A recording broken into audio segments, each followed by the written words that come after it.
प्रधानमंत्री नरेंद्र मोदी को पुणे में तिलक सम्मान से नवाजा गया। इस अवसर पर शरद पवार भी मंच पर मौजूद थे। प्रधानमंत्री के सम्मान समारोह में शरद पवार की मौजूदगी उद्धव गुट की शिवसेना को पसंद नहीं आई।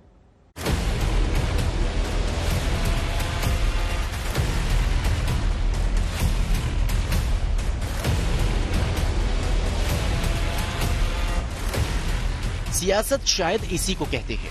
मंच पर चाचा भी हैं और भतीजा भी, लेकिन दोनों के बीच दूरी ज्यादा हो गई है। प्रधानमंत्री मोदी के एक और बीजेपी के साथ महाराष्ट्र सरकार में शामिल एनसीपी के सर्वेसर्वा अजित पवार है, तो दूसरी ओर बीजेपी के विरोध का झंडा बुलंद करने वाली एनसीपी के अध्यक्ष शरद पवार।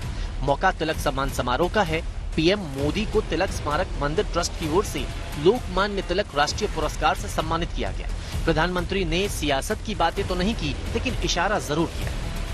आप कल्पना करिए, गुलामी के दौर में भी सरदार साहब ने अपने देश के सपूत के सम्मान में पूरी अंग्रेजी हुकूमत को चुनौती दे दी थी।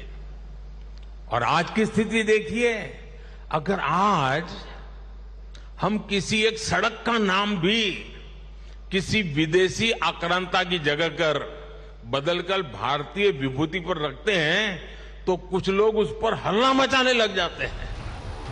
भले ही पीएम मोदी और शरद पवार राजनीति की दो धुरी पर हैं, लेकिन बाल गंगाधर तिलक के सम्मान में दोनों एक मंच पर साथ थे। शरद पवार ने बताया कि तिलक सम्मान लोगों को दिया जाता है जिन्होंने समाज पर अपनी छाप छोड़ी है।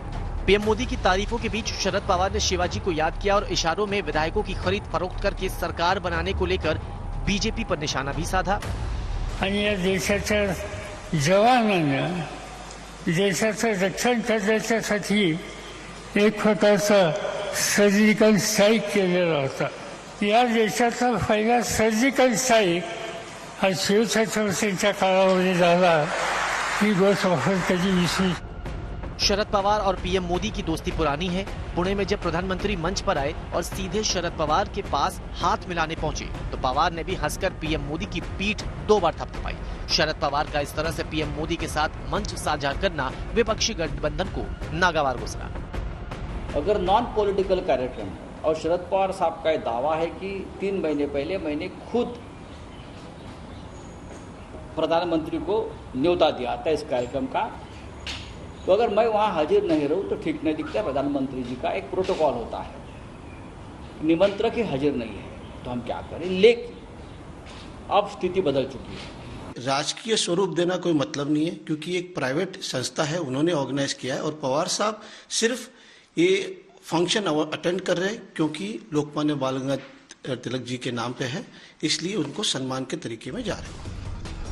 पीएम मोदी मंगलवार की सुबह पुणे पहुंचे तो एयरपोर्ट से दगड़ू सेठ के मंदिर गए और पूरे विधि विधान से पूजा की। तिलक सम्मान कार्यक्रम के बाद उन्होंने पुणे को कई परियोजनाओं की सौगात दी।